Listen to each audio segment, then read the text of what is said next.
Hello, everybody. This is Dr. Shalona McFarland here in the Philippines. It is Monday, and so I am doing my Monday video here. And today I am going to talk about hearing loss. Now, most of us are aware that that is something that is always a possibility of having hearing loss. Well, the thing I have noticed here in the Philippines in particular is they like to play their music excruciatingly loud all the time. And I was actually talking to Patricia about it a couple of weeks ago, and she's like, you should do a video on that. Okay, here I am. I'm doing a video on this. So there are a few things in our lives that we can actually control. We can control how we respond to things, although when we're little, that's a little tricky, and for some adults, that's very tricky. However, it's possible. Hi, Jeannie. We can control some of the input that comes into our body. Not all of it, but probably the majority of it. We can control how we deal with stress. We can control all those kind of things. So when we're looking at hearing, so obviously you can have hearing that is genetic, that you're born with something, and maybe you're missing a tympanic membrane or something, and so obviously that is corrected in different ways if possible. You can have momentary loss. You can, there's a lot of different ways, or a lot of different types of hearing loss, but I'm going to focus on loud noises today.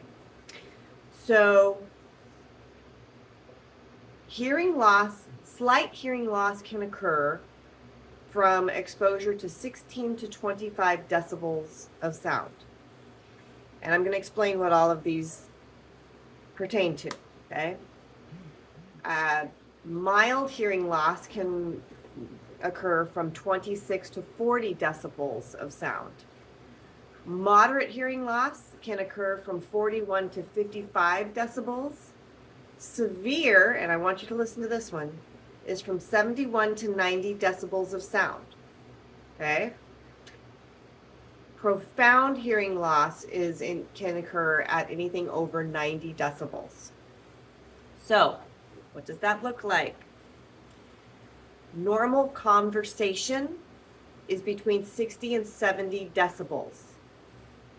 Severe hearing loss can happen between 70 and 90 decibels. That's normal conversation, can actually cause that. Okay? Loud radios are at 80 to 90 decibels. That also can cause it. Hi, Peggy. And that's just a regular radio outside your ear canals. A rock concert, or like a big exciting concert, 100 to 110 decibels. So we're beyond profound hearing loss at this point. Hi, Carolyn. And then a gunshot is about 150 decibels. So what I have noticed here in the Philippines, like I said, they like to play their music excruciatingly loud. Like somebody will be having a karaoke night and you can hear it 2 blocks away. And that's just a home karaoke unit. That's too loud to be in the same room with that. Way too loud. You're talking, that's in the close to 100 decibels already. So, hi, Maddie. So this is why musicians who want to continue to be musicians protect their ears. You'll see they have the little earbuds in their ears. They're not listening to their music. They're protecting their ears. It's reducing the amount of decibels hitting the ears. So if you've ever been to a concert where you can feel the beat of the music on your body, imagine what that's doing to your eardrum. Okay? There was a case here that I know of where they were having a huge concert, outdoor concert, in a huge like football stadium. It'd be soccer here, but same diff. And it was just absolutely packed with people.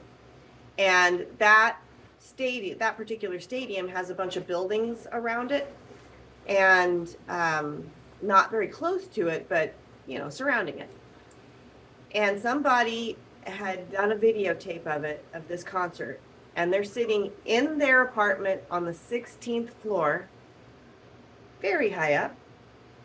And as they're videotaping and talking, you can hear music and you can hear the lyrics. Like I was going, oh, I know that song, blah, blah, blah, blah, And then they open the window on the 16th floor, and it's like, it's really loud.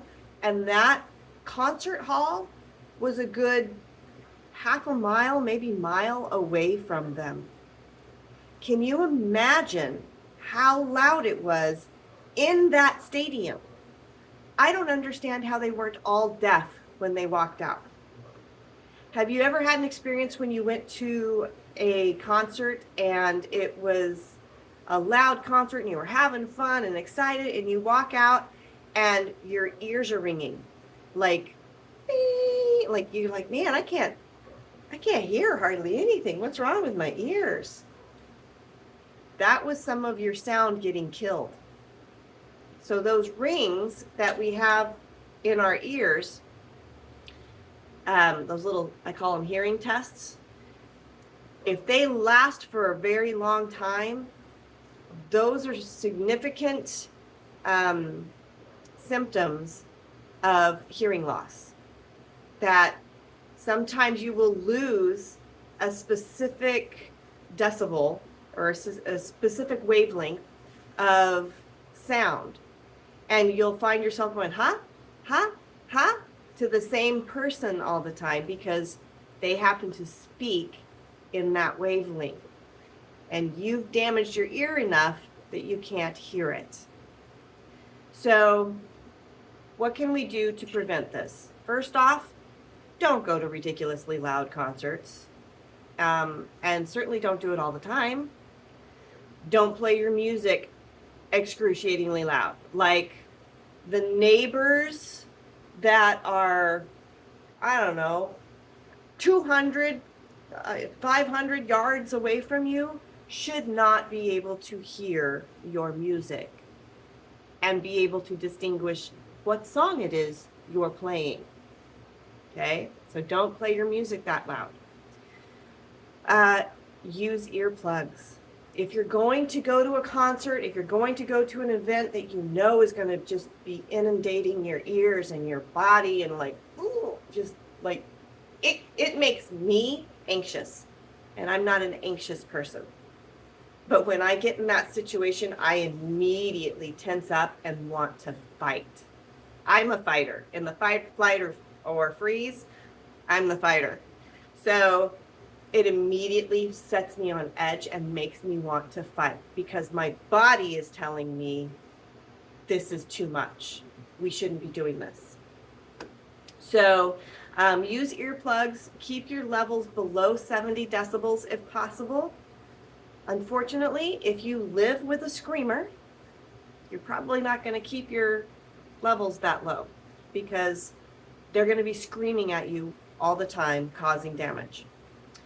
And limit your exposure and the length of time of your exposure. Okay, so if you are unfortunate enough to work in the music industry, you need those earplugs, the sound reducing earplugs. You can still hear music perfectly. You can still hear the notes, the rhythms. You can still hear all of that perfectly well. But now you're protecting your ears so that you can actually continue to hear that. Okay? So that's my 2 cents on hearing today. And I hope that gave you some information to mill over and think about. And yes, I'm melting. It's extremely hot here today.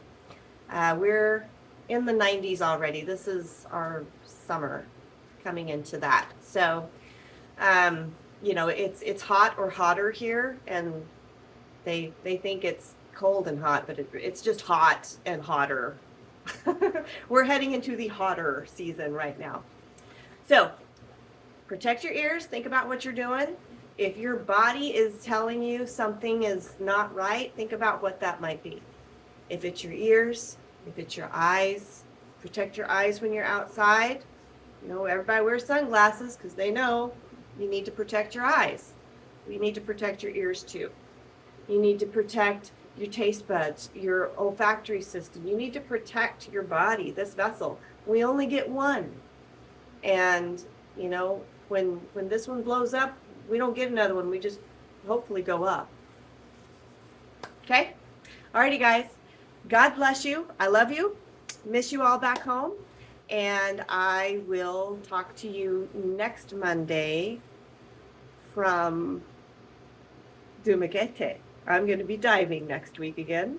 So I'll probably be diving on Monday. So I will do my best to get a video out, but it probably won't be at the same time. Alrighty, guys. Love you lots. Bye.